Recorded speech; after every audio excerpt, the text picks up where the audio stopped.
Pepper says, are you ready to declutter another section of this hoarded basement? I know I am. Hello everyone and welcome back to A Hoarder's Heart. For today we are going to be right in this basement cleaning out this section. Now we're towards the middle of the basement, opening up the space from items that honestly have been churned, move around, didn't make a decision on, and is not organized. So that's why for today, we're going to be laser focused in this area right here. Okay, right here on the top, front and center. This is the perfect example of churning the hoard. This is actually from the yard sale we had about a month ago. Right here's the box. It has a bunch of wrappings in here, so things that I was putting in the yard sale, I put it in here to protect it. We emptied it out, it's out of the house. But this came back, the box came back. We also have empty bins and totes, and it just got churned back from outside into the basement because it technically doesn't have a home. And again, churning the hoard is just moving stuff from one area of the home to another area without making a decision on what to do with it. A lot of times it's because their person's either indecisive on what to do with it, or it just doesn't have a home and they don't know where to put it. They feel stuck, so they just leave it there until maybe one day they figure out the answer. But it's okay. That's why we're back in this basement. That's why we're going through this stuff again. We're addressing the stuff that got churned and actually taking the action steps. Okay, so in this container is baby toys, very sentimental. And this is where I can show you that I have hoarding disorder, right? Even though we've altered the behaviors and I'm not a 4, I'm more of a 1-2, doesn't mean I completely cured my disorder. My knee gut reaction when I see this is that I can't let any of it go.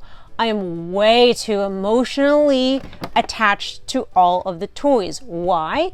Because it's stemming from the 3 miscarriages I have had in my past. And also that the truth is that I'm really mourning this stage of when my boys were babies and toddlers. I mean, I am mourning it. It was my most favorite season of life. It's not to say that I'm not going to have other seasons that I enjoy, but I miss it so much. So when I look at some of the baby items and some of the little toys, it brings it back. My imagination will bring it back to that time, and I can remember all those beautiful memories of when they were babies. So that's why for my nervous system, I just need to hold on to it a little longer where I am emotionally and mentally today. And if it's contained in a labeled bin, then it's okay. I'm going to give myself grace. I'm going to give myself grace so that I can calm my nervous system to move forward and look for other things that we can declutter. Now this blue bin clearly has a bunch of random stuff that got dropped into it. This plastic tablecloth, I was going to reuse it to paint the hallway and even the living room, so that's why I saved it. This right here, I was going to reuse it for cleaning. And this looks like a sweatshirt that was never taken to Goodwill. This bin that has so many miscellaneous things, from Goodwill bags that were never taken or dropped off, hubby's things for him to decide on what to do with it, and even the tablecloths that I want to reuse when I paint the upstairs. You are seeing the physical manifestation of my ADHD and the way my mind is consistently jumping from one thought to another.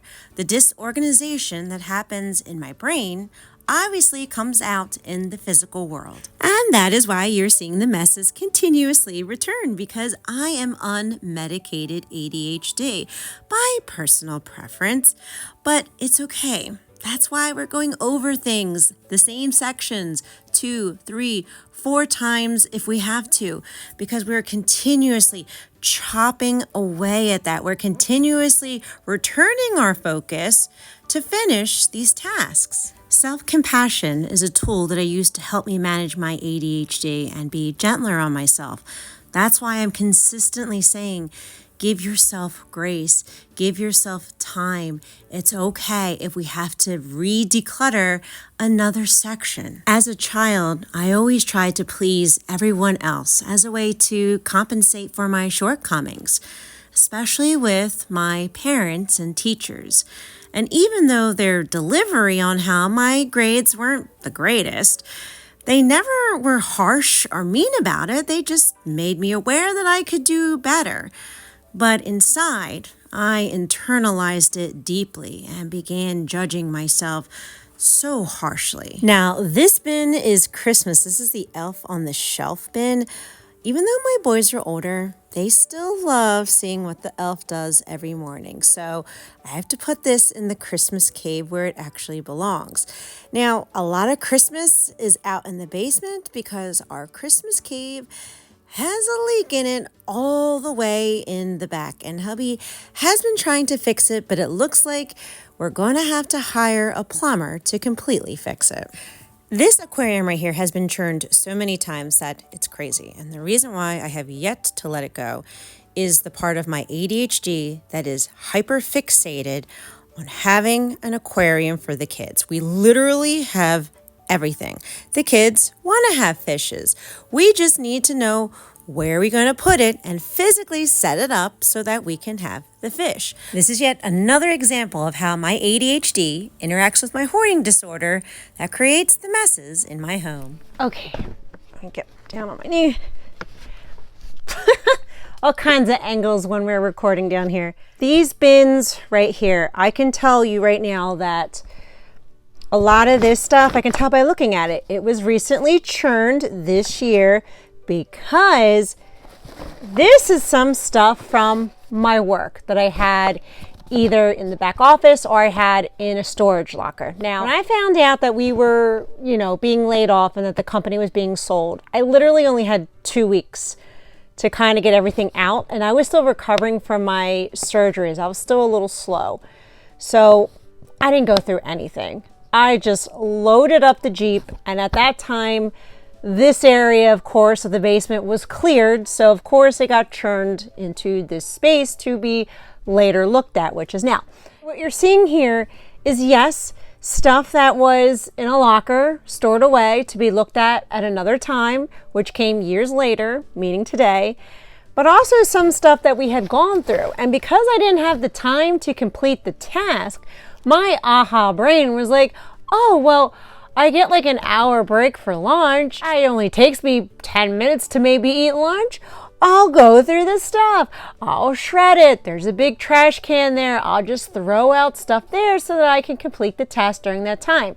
And sometimes it worked, but 70% of the time it didn't. And it just got left in that back office. That's why you are seeing this continuation of these bags kind of reappearing with paper and stuff, because my intention was there. I had made a decision to let go of a majority of it. It's just some of the stuff was sensitive. I had to look through some of the stuff, make those decisions, but the ADHD kind of jumbled up my plans, if you will. So now we're going through it and taking that time so that we are not in this repetitive hamster wheel of continuously churning the hoard. I was not expecting to go through clothes this episode, but this bag right here is clothes, and I also know that this tub right here is clothes because it says something right on the side.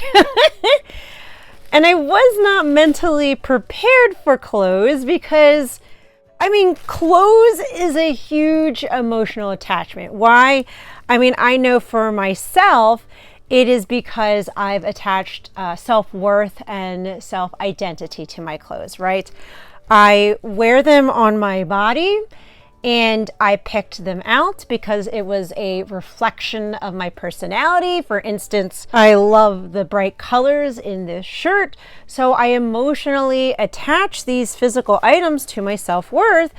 And it's almost kind of like when I make the decision to let it go, emotionally, it feels like I'm throwing myself out. And I know mentally that's not real reality, okay? By letting go of these clothes, I'm not throwing myself out, right? It's just there's a mental gap between that reality and then the emotions that I'm feeling, as it feels like, no, I can't let this go because I wore these jammy pants when Brandon was a baby and he loved them because they had puppies on him. And it's like, just being so emotionally tethered to the jammies when really I'm just emotionally tethered to the story of it, the memories of it. That's where I'm really emotionally tied to it. It's just these clothes kind of ignite that memory again. And that's why for me, it's so difficult to go through clothes and let go of clothes. That's why I've always done the KonMari method focused on the clothes, because it just takes, I literally have to mentally prepare myself and emotionally prepare myself to go through it. Even though we're going through some of it now, there's stuff that I can see clearly, that I can identify that mental gap has closed, like this right here. I'm not feeling any emotional attachment to it. And my mind saying, yeah, I don't need to hold on to this. I can let go of this. This one, it is registering a little bit, but you know what? I mean, I haven't worn it. Let's be real. I have not worn it in 10 years, probably, I would say. Even though the only reason why I would emotionally want to hold on to it is because I know that my body shape now can fit into it, where the reason why I had not worn it in 10 years is because it was too tight. So that's where the emotional story develops, and I have to learn to detach it in the sense of, no, I can let this go because I already have new clothes that I'm wearing now that I'm enjoying that do fit my size. I don't need to hold on to this as a trophy saying, I lost the weight, I can fit back into the shirt.